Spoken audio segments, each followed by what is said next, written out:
하나님의 말씀은 창세기 27장 26절에서 30절까지 말씀입니다.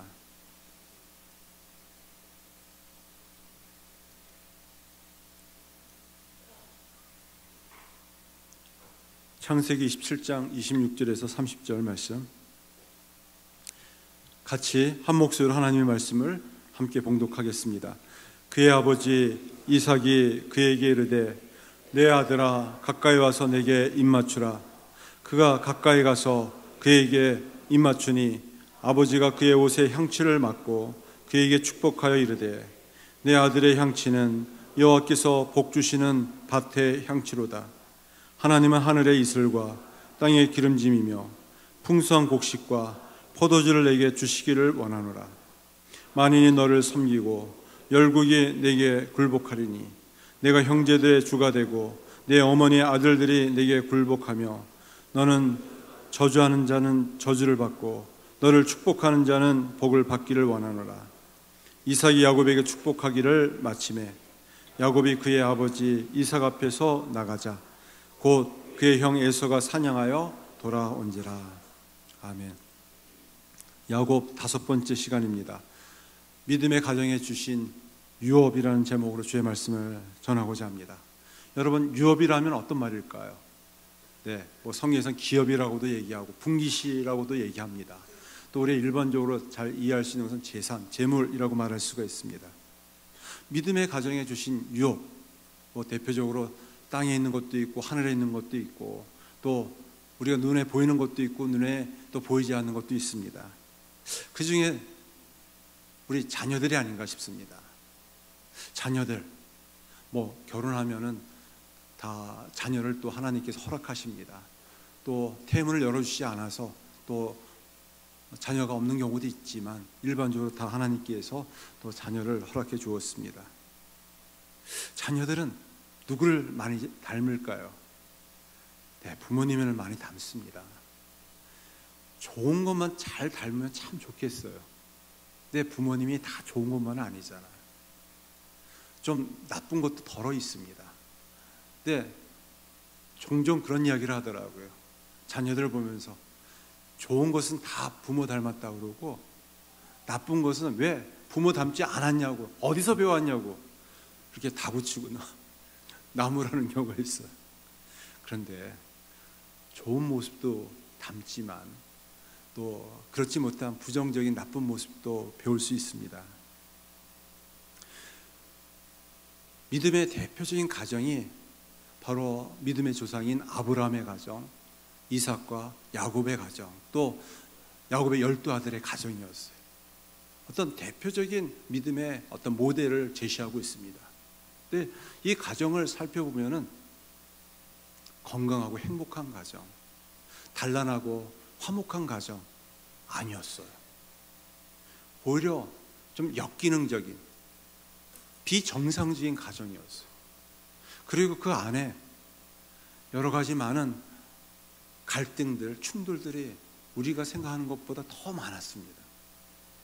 제가 한번 오늘 본 말씀의 배경이 되는 전체를 한번 살펴봤는데 한 4대에 걸쳐서 몇 년 동안의 이야기가 이 안에 함축되어 있느냐 이렇게 한번 살펴보는데 한 360년 동안 아브라함서부터 야곱의 12아들에 이르기까지 360년 동안 한 세대를 30년이라고 하면 한 12세대에 가까운 기나긴 기간 동안 4대에 걸쳐서 이루어진 이야기예요.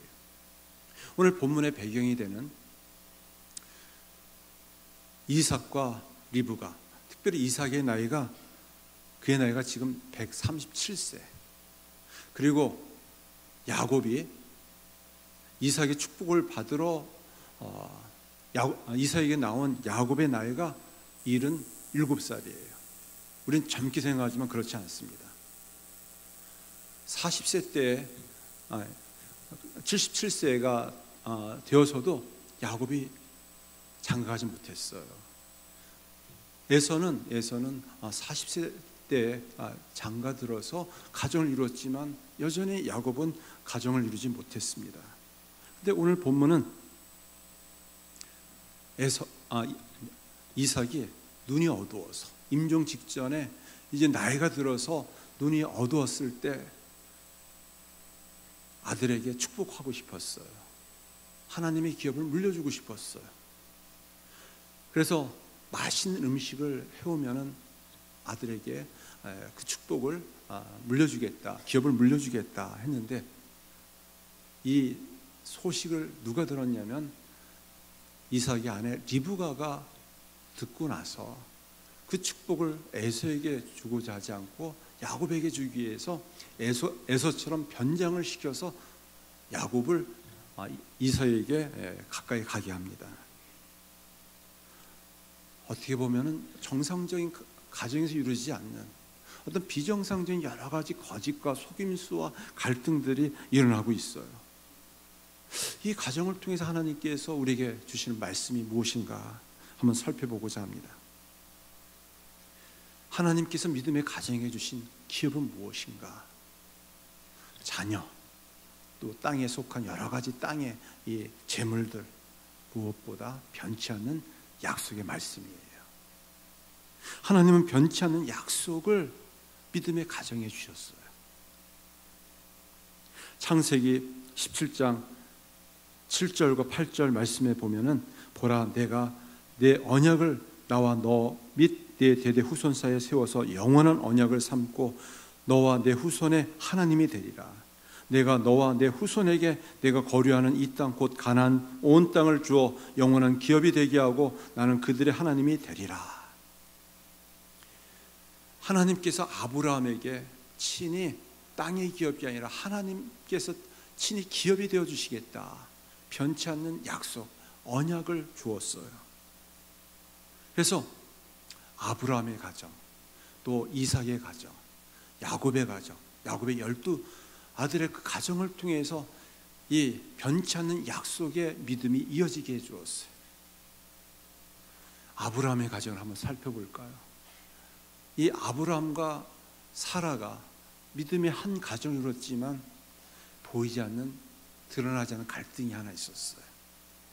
애굽에 내려갔을 때 아브라함이 자기 아내를, 사라를 아내라고 사람들에게 이야기하지 않고 내 누이라 이렇게 속였어요.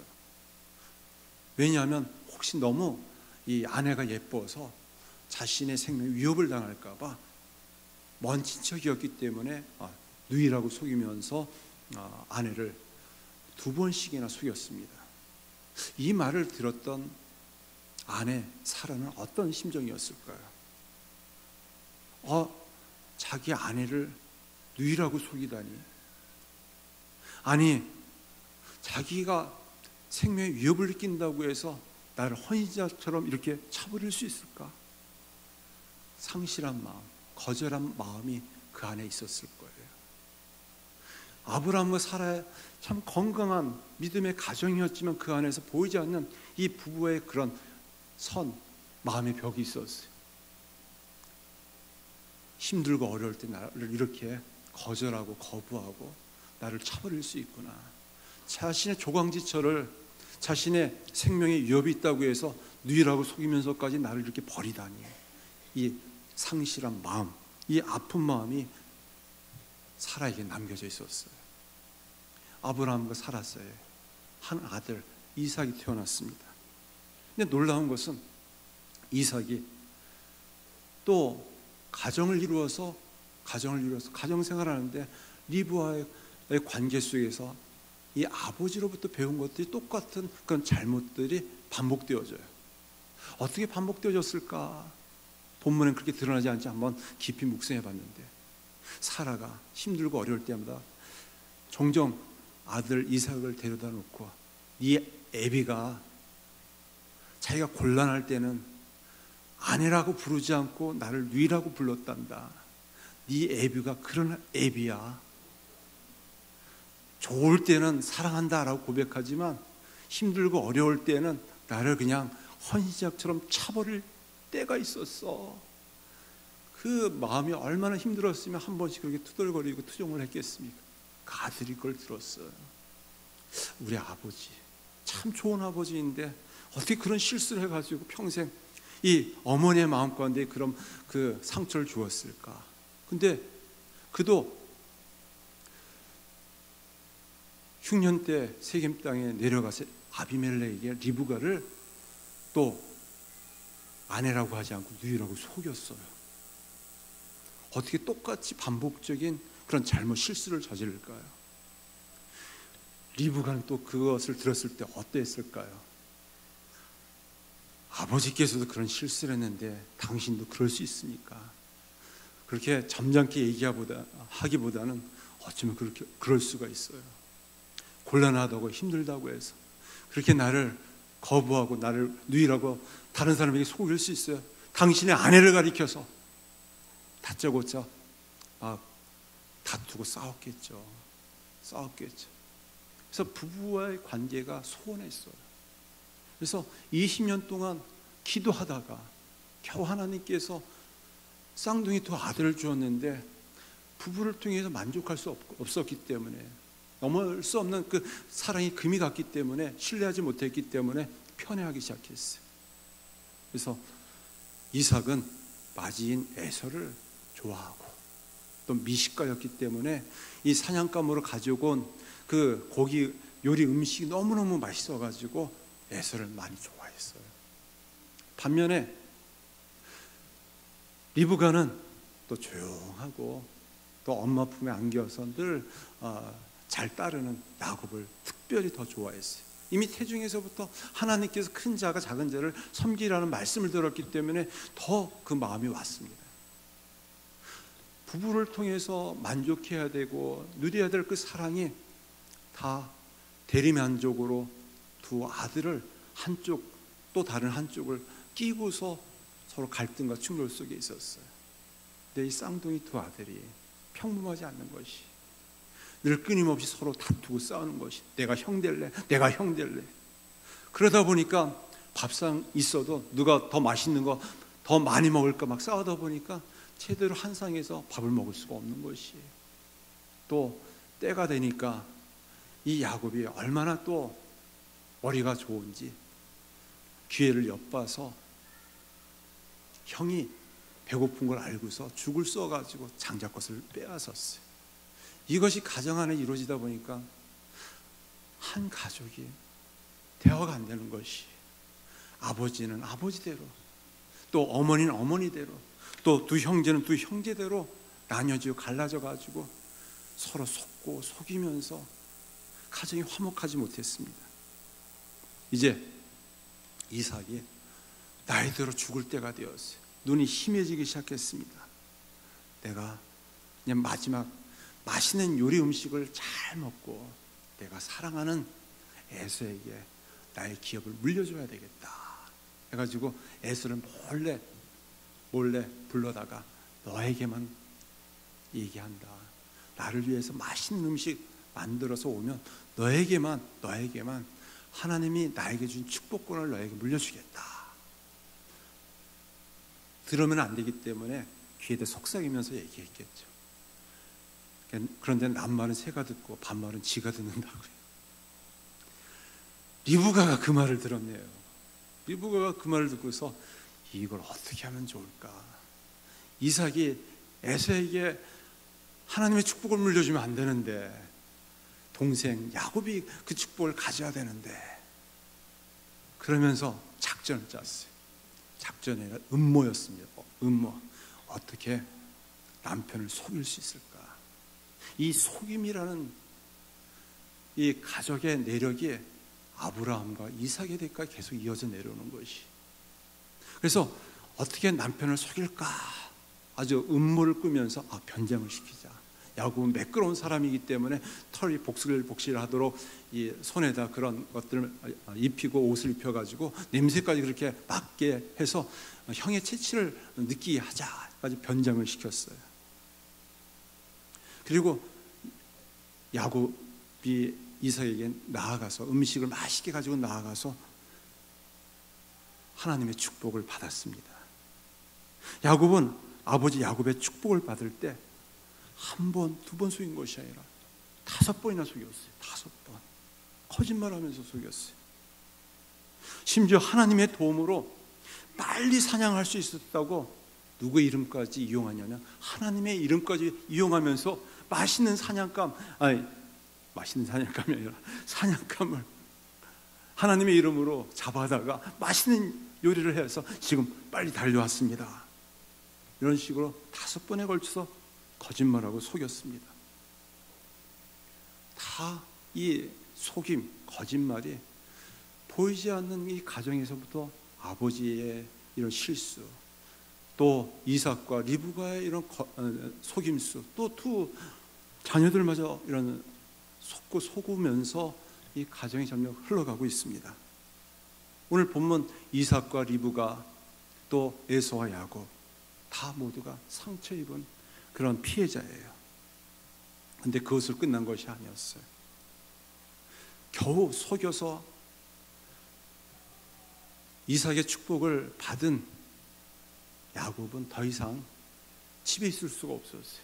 형의 미움을 받게 되었는데 이 미움이 너무 심해서 죽이고 싶을 정도 분노가 일어나게 되었어요. 그래서 이삭과 리브가 아버지 어머니 더 이상 둘이 같이 있게 할 수가 없어 급히 삼촌 라반 하란에 있는 지역으로 도망시킵니다.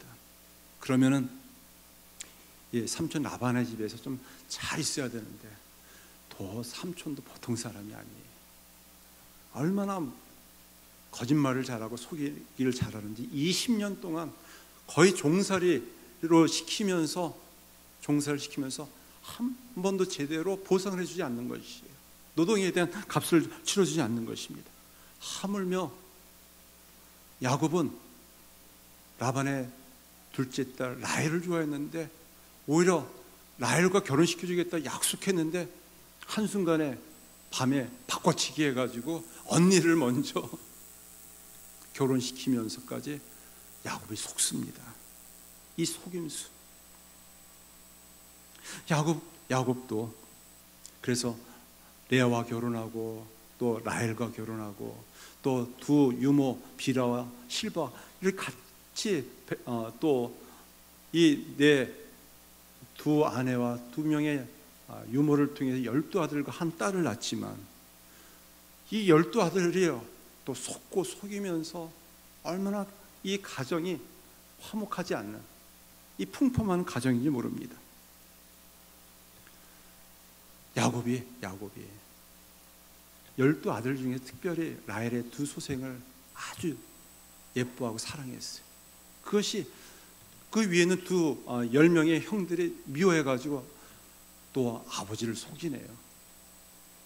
요셉이 너무너무 미워가지고 죽이고 싶을 정도로 미워가지고 구덩이에 빠뜨려 죽이려고 했는데 애굽의 노예로 팔아버리고 아버지 야곱에게는 동생이 사나운 짐승에 물려서 죽었습니다. 피 묻은 옷을 갖다 내면서 속이고 맙니다. 이런 일들이 과연 정상적인 가정에서 일어날 수 있는 일일까요? 아브라함의 가정이 그랬대도요. 이삭의 가정이 그랬어요. 또 야곱의 가정이 그랬습니다. 12아들도 마찬가지였어요. 겨우 4대에 지나서 요셉의 때에 이르러서야 비로소 화해가 일어나게 되고 다시 회복이 일어나는 그런 때가 됩니다. 믿음의 가정에서 드러나지 않는 이 불편한 진실, 부끄러운 모습들, 또 물려주지 말아야 될 그런 유업들이 이어지는 것을 볼 수가 있어요. 결론적으로는 속임수, 인정에 대한 이 경쟁, 결국 악한 결과를 낳게 되었어요.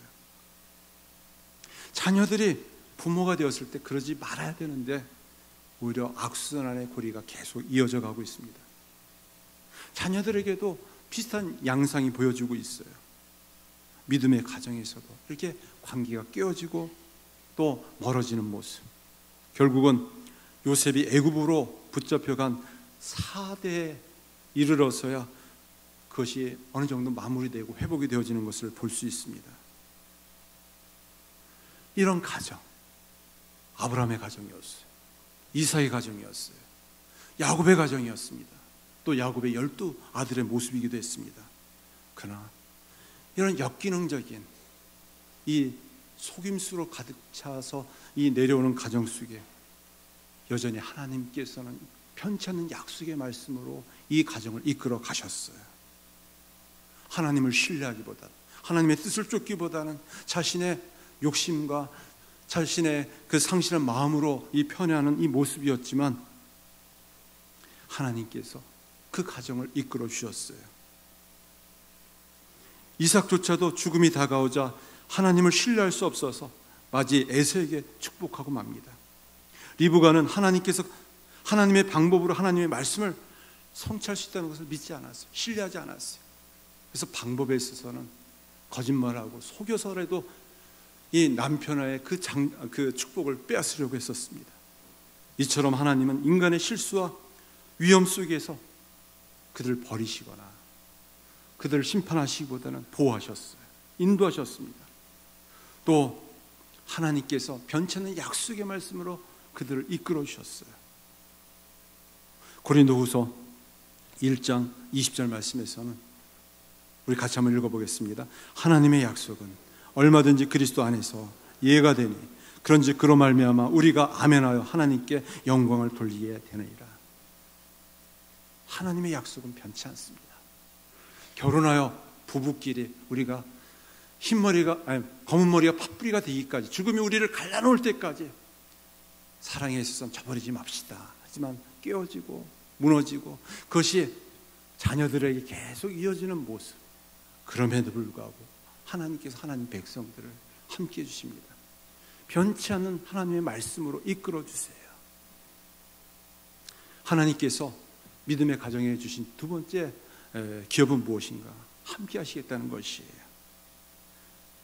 하나님은 의식하든 의식하지 않든 하나님께서는 하나님의 백성들을 지켜주세요. 떠나지 않고 함께하여 주십니다. 야곱은 그걸 알았어요. 한 번, 두 번이나 세 번씩이나, 아니 네 번이나 하나님은 나를 떠나지 않으신다. 그는 속여서 형으로부터 도망가는 가운데서도 이렇게 그는 고백하고 있습니다. 창세기 28장 15절 말씀입니다. 같이 읽어보겠습니다. 내가 너와 함께 있어 내가 어디로 가든지 너를 지키며 너를 이끌어 이 땅으로 돌아오게 할지라 내가 내게 허락한 것을 다 이루기까지 너를 떠나지 아니하리라 하신지라. 야곱은 세 번씩이나 나는 너를 떠나지 않겠다, 함께 하겠다 라는 말씀을 들었어요. 속임수로 가득 찬 자. 그래서 더 이상 부모님 품에 살 수 없어서 도망할 수밖에 없는 그에게 하나님은 그를 보호해 주시고 떠나지 않고 함께해 주었습니다. 이삭이 리브가에게 보여줬던 행동, 이미 아브라함이 사라에게 보여줬던 행동이었습니다. 이삭과 리브가가 보여준 행동이 또 야곱과 그의 아들들을 통해서 이루어지고 있어요. 특별히 오늘 본문에는 이삭이 야곱을 축복합니다. 근데 야곱을 원래 축복하고자 했던 것이 아니었어요. 몰래 에서에게만 얘기해서 에서에만 축복하려고 했는데 그것을 눈치챈 어머니 리브가가 변장을 시켜서 야곱을 이삭에게 보내어서 축복을 받게 합니다. 그 축복의 내용은 28절, 29절에 이렇게 말씀하고 있어요. 하나님은 하늘의 이슬과 땅의 기름짐이며 풍성한 곡식과 포도주를 내게 주시기를 원하노라. 만민이 너를 섬기고 열국이 내게 굴복하리니 내가 형제들의 주가 되고 내 어머니의 아들들이 내게 굴복하며 나를 저주하는 자는 저주를 받고 너를 축복하는 자는 복을 받기를 원하노라. 근데 에서가 아니라 야곱이었어요. 28절, 29절 말씀은 일반적인 축복의 말씀입니다. 나중에서 이삭이 이 하나님의 축복이 에서가 아니라 야곱에게 주어진 것을 알고 28장 3절 4절에서는 다시 그를 불러다가 축복합니다. 우리 한번 같이 28장 3절 4절 같이 읽어보겠습니다. 전능하신 하나님이 내게 복을 주시어 내가 생육하고 번성하게 하여 내가 여러 족속을 이루게 하시고 아브라함에게 허락하신 복을 내게 주시되 너와 함께 내 자손에게도 주사 하나님이 아브라함에게 주신 땅 곧 내가 거류하는 땅을 내가 차지하게 하시기를 원하노라. 27장 28절 29절 말씀은 첫 번째 야곱에게 주신 축복의 말씀이고 두 번째 이삭이 다시 야곱을 불러다가 28장 3절과 4절 말씀을 축복해요. 이 축복은 어떤 차이가 있는가? 아브라함에게 주셨던 이 언약 백성으로서 하나님의 축복을 이제 야곱에게 완전한 믿음의 축복을 물려줍니다. 그래서 히브리서 기자는 히브리서 11장 20절 말씀에 믿음으로 이삭은 장차 있을 일에 대하여 야곱과 에삭에 축복하였다라고 말씀하고 있어요. 이삭이 희미해져 있는, 눈이 어두웠는데 이것은 눈이 어두운 것이 아니라 영안이 어두워져 있고 믿음의 눈이 어두워져서 하나님의 뜻을 저버리고 야곱에게 줘야 할 축복을 에서에게 주려고 했을 때 그가 번쩍 눈이 떠지게 되었어요. 그래서 믿음으로 아브라함에게 주신 그 축복을 야곱에게 물려주고 있습니다. 우리 성도들이 자녀들과의 관계 속에서 어떻게 좋은 믿음의 축복을 물려줄 수 있을까요?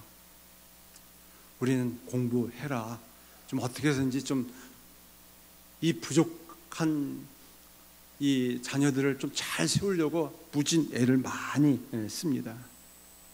네, 우리가 무엇보다 특별히 자녀들에게 그 머리에 손을 얹고 기도해 주는 것이에요. 유대인들이 그들은 스스로 선민이라고 얘기합니다. 그래서 금요일 저녁서부터 토요일 날 저녁 때까지는 함께 모여서 제일 먼저 하는 것이 자녀들의 머리에 손을 얹어서 축복해 주는 것이에요. 부족하지만 허물 많지만 그러나 하나님께서 함께 하시면 어디에 있든지 언제든지 하나님께 능히 지켜줄 것을 믿고 따르기에 그렇게 축복하며 기도하는 것입니다. 하나님께서 이삭을 통해서 야곱을 축복하셨어요. 변찮은 하나님의 약속의 말씀을 부어주었습니다. 또 하나님께서 함께 줄 것이라고 또 축복해 주었어요. 하나님께서는 우리 함께 해주십니다. 변찮은 약속의 말씀을 우리에게 주셨고 하나님의 약속은 영원할 뿐 아니라 그 영원한 하나님 말씀 무엇이냐? 마태복음 28장 20절 말씀입니다. 내가 너희에게 분부한 모든 것을 가르쳐 지키게 하라. 볼지어다 내가 세상 끝날까지 너희와 항상 함께 있으리라. 세상 끝날까지 함께 하십니다. 우리 자녀들을 위해서 내가 부모로서 지켜주겠다. 아니 이제 나이가 들어서 자녀들이 부모를 지켜줘야 할 때가 됐는데도 여전히 부모의 심정은, 나이든 기력이 세한 부모는 여전히 장성한 아들, 딸 걱정할 수밖에 없어요. 그러나 갖고 있는 한계가 있습니다. 하늘에 계신 하나님 아버지께서 지켜주셔야만 합니다. 복 주셔야만 합니다. 그래서 하나님의 함께 하심을 위해서 기도하는 것이에요. 하나님께서는 이삭과 리브가의 가정, 또 야곱과에서 다 피해자예요. 영혼에 상처 입은 자입니다. 이 가정을 어떻게 다루실까요? 믿음으로 다루세요. 어떤 믿음으로 다루시는가? 연단하며 다루십니다. 하나님은 하나님 되심을 나타내기 위해서 참된 믿음을 갖게 하세요. 참된 믿음의 과정으로, 성숙한 믿음으로 끊임없이 단련하고 연단하셔서 다루십니다. 잠언 17장 3절 말씀입니다. 도가니는 은을, 풀무는 금을 연단하거니와 여호와는 마음을 연단한다. 하나님께서 흐트러진 마음, 상처 입은 마음을 단련하세요. 그래서 그것을 싸매시고 고치셔서 회복케 하시는 은혜 하나님이세요. 이사야서 48장 10절 말씀입니다. 우리 한번 같이 읽어보겠습니다. 보라, 내가 너를 연단하였으나 은처럼 하지 않고 너를 고난의 풀무불 속에서 택하였노라. 하나님께서 마음을 연단하시는데 이 마음을 정금 같은 믿음의 사람으로 하나님의 은혜를 더 깊이 체험하게 하기 위해서 고난 속에서, 고통 속에서, 환경을 통해서 우리를 빚어가세요. 이삭의 가정에 여러 가지 아픔들이 있었습니다. 먼저는 에서예요. 자신에게 허락한 이 장자권을 너무 소홀히 여겼어요. 다시 장자권을 아버지로부터 이 야곱에게 그 축복을 빼앗겼을 때 더 큰 분노가 일어났어요. 오히려 동생에 대해서 증오심을 갖게 되었습니다. 야곱에게 베푼 이 축복을 다시 회복하려고 애는 썼지만 그것도 끝나고 말았어요. 얼마나 그 마음에 증오심이, 상실한 마음이 가득한지 내가 동생을 언제 한번 만나면 죽여버리겠다. 그런 이 살인 증오심이 오래 갔어요.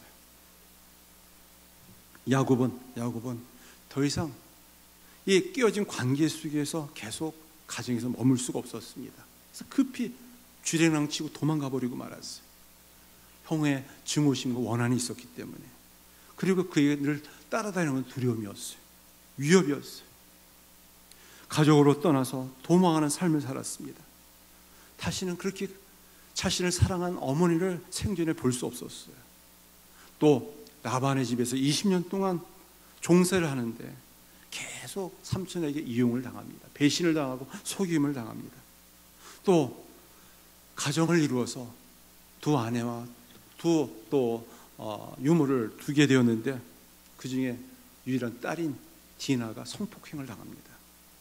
또 그 중에 가장 사랑하는 아내 라헬이 애를 낳다가 죽고 맙니다. 또 가장 사랑하는 요셉이 노예에 팔리게 되었는데 또 아들들이 짐승에 물려서 죽었다라고 또 큰 고통과 신음을 당합니다. 늘 속임의 연속이에요. 또 아버지 이삭은 어떤 아픔이 있었을까요? 아들끼리 서로 죽이겠다고 아우성치고 싸우는 것입니다. 그래서 급히 형으로부터 동생을 보호하기 위해서 피신시킬 수밖에 없었어요. 그리고 에서는 끊임없이 아버지, 어머니 이삭과 리브가를 향해서 불신하고 반목하고 왜 나에게 축복을 뺏었습니까? 나에게 줄 축복이 어디 있습니까? 증오심을 가지고 아버지, 어머니에게 삿대질을 했겠죠. 또 리브가 사랑하는 아들을 멀리 떠나보내고 말았습니다. 평생 눈물 속에 지냈을 거예요.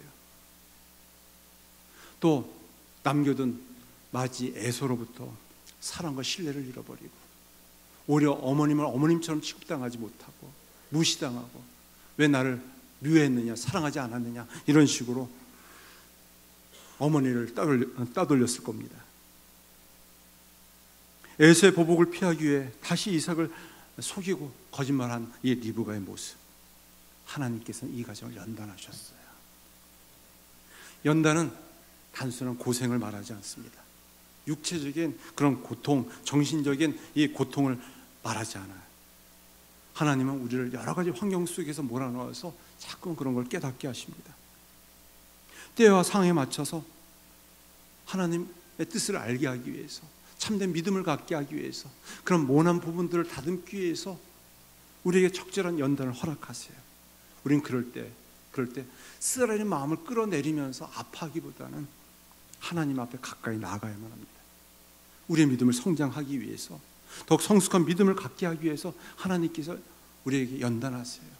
그런 여러 가지 어려움들을 허락하십니다. 믿음의 가정에서조차도 그런 연단의 과정들이 있습니다. 이제 야곱의 12아들 가운데 요셉을 통해서 가족을 회복시킵니다. 요셉은 형들의 미움으로 말미암아 애굽의 노예로 팔리게 되었어요. 그 모든 상처를 다 뒤집어쓰고 고통하고 신음했어요. 그러다가 하나님의 뜻을 발견했어요. 자기 형제들을 흉년 때 애굽으로 양식을 구하러 온 것을 보고서 하나님께서 먼저 나를 보내셔서 우리 형제들을 보호하기 위해서 오게 했다. 그래서 악을 악으로 갚지 않고 오히려 선으로 악을 이기고 있습니다. 그리고 형제들과 화합하고 화목해요. 이것을 통해서 우리에게 말씀하고 있습니다. 하나님께서는 우리가 믿음을 가지고 어떻게 살아야 되는지를 말씀하고 있어요. 결국 하나님께서는 하나님의 은혜 가운데 어려움 속에서도 구원의 놀라운 섭리 능력을 베풀어 주십니다. 하나님은 야곱의 깨어진 삶을 회복하세요. 그의 상처를 은혜가 넘치도록 부어 주십니다. 그래서 그의 삶의 절정이 어떤 때였냐면은 이제 형 에서가 그를 죽이려고 군대를 거느리고 내려오려고 했을 때 이 고향 땅 가나안 땅으로 돌아가는 게 너무너무 무서웠어요. 그래서 자기가 붙잡고 있었던 자신의 그런 속임수로 가득 찬 그 머리, 경력, 힘을 내려놓고 하나님을 붙잡기 시작했어요. 하나님, 제가 이제 발목을 붙잡는 속이는 인생이 아니라, 속는 인생이 아니라 하나님을 붙잡는 인생 되겠습니다. 그렇게 붙잡고 실험했을 때 하나님께서 그를 이스라엘이라고 변화시켜 주었어요. 그의 신분, 그의 이름, 그의 관계를 바꿔주셨어요. 더 나아가서 그 이후에 어떤 변화가 있게 되었는가? 에서가 그를 죽이려고 내려왔을 때 하나님께서는 부니엘이라고 해서 하나님의 얼굴과 대면하였다. 증오심으로, 적개심으로 죽이려고 하는 이 형 에서가 아니라 그를 통해서 하나님의 얼굴을 배웠어요. 부둥켜 안고 얼싸안으면서 한 형제로서 화해하고 화목하게 되었습니다. 이런 은혜가 믿음의 가정에 이어지게 하여 주십니다. 제가 말씀을 준비하면서 어떤 책에 기록된 감동적인 이야기를 보았습니다. 꼴찌 박사 조명환이라는 내용입니다. 조명환이라는 분은 공부를 너무너무 못했어요. 그래서 늘 꼴찌였습니다. 근데 박사가 되었어요. 가난한 열등생 꼴찌가 박사가 되었는데 건국대 생명공학과 교수예요. 하버드를 졸업하고 특별히 에이즈 아시아의 최고의 전문가가 되었습니다. 근데 그가 그렇게 되어진 결정적인 그런 과정들이 있었는데 보이지 않는 하나님의 사랑이었어요. 그는 어린 아기 때서부터 너무너무 가난해서 부모님이 제대로 이렇게 돌볼 수가 없었습니다. 근데 특별한 은혜로서 미국에서 45년 동안 매달 15달러를 보내는 한 신실한 여성이 있었어요. 그래서 어머니라고 부를 정도로 신실한 여성이 있었습니다. 그 어머니 이름이 에드나였어요. 그래서 2001년도에 45년간 지속된 에드나 넬슨 어머니를 만나 뵙기 위해서 이제 나이가 들어 98세가 되었대요. 그래서 극적으로 매달 15달러씩 45년 동안 돈을 보내주고 하나님의 사랑을 보여준 그 에드나 어머니를 만났어요. 한 번도 본 적이 없고 연고도 없는 저를 한두 해도 아니고 45년 동안 편없는 사랑으로 돌봐주신 이유가 무엇입니까? 물어보았어요. 영어로 God loves you. Trust His loves. I pray for you. 하나님은 너를 사랑한단다. 나는 너를 위해서 지금까지 기도했단다. 하나님의 사랑으로 너를 신뢰하고 믿었단다. 이렇게 얘기했어요. 그러면서 어떻게 40년간 그 하나님의 사랑 메시지를 저한테 보내줄 수 있었습니까? 45년 동안 그 사랑의 편지를 보내면서 요한복음 3장 16절 하나님이 세상을 이처럼 사랑하사 독생자를 주셨으니 이는 저를 믿는 자마다 멸망치 않게 하려 하심이라. 이 메시지를 보내주었대요. 그러면서 대답하기를 우리 예수님께서 2000년 동안 우리를 사랑하기 위해서 지금까지 기다리고 그 사랑을 너에게 보내주셨단다. 그제서야 비로소 넬슨 에드나 그 어머니를 통해서 하나님의 사랑을 발견했다는 것입니다. 하나님은 사랑이셔서 절대로 그 자녀를 포기하지 않는 분이다 라는 것을 깨닫게 되었습니다. 네, 그렇습니다. 참 육신의 부모로서 우리가 자녀들을 키우면서 갖고 있는 한계가 있어요. 좋은 모습을 물려주고 싶지만 그렇지 못한 모습도 있습니다. 그러나 변치 않는 하나님의 말씀, 영원히 떠나지 않고 함께 해주시겠다고 하나님께서 약속해 주었어요. 우리는 계속되어진 연단의 과정 속에 있습니다. 우리가 좀 더 성숙한 믿음을 가지고 더욱 하나님의 은혜를 힘있기를 간절히 축원합니다. 우리는 늘 무엇을 붙잡고 메어 달리며 살아가고 있어요. 여전히 지금도 자녀들을 붙잡아야 되나, 무엇을 붙잡아야 되는가, 이렇게 참 답을 얻지 못하는 가운데 오직 주님의 은혜를 붙잡는, 주님의 능력을 의지하는 우리 모두가 되어질 간절히 축원합니다. 기도하겠습니다. 하나님 아버지, 변치 않는 하나님의 약속으로 우리와 영원히 함께 해주시겠다고, 세상 끝날까지 우리를 인도해 주시겠다고 말씀해 주셨습니다. 우리가 갖고 있는 여러 가지 모난 부분 때문에 우리 자녀들이 힘들어하고 어려워하고 있습니다. 주여, 좀 더 성숙한 참된 믿음으로 살아가게 해주시고 우리 자녀들에게 더욱 성숙한 믿음을 이어줄 수 있는 믿음의 부모 되어지게 하여 주시옵소서. 감사드리며 예수님의 이름으로 기도드립나이다. 아멘. 우리 다 일어서시겠습니다. 찬송가 435장을 찬송하겠습니다. 나의 영혼아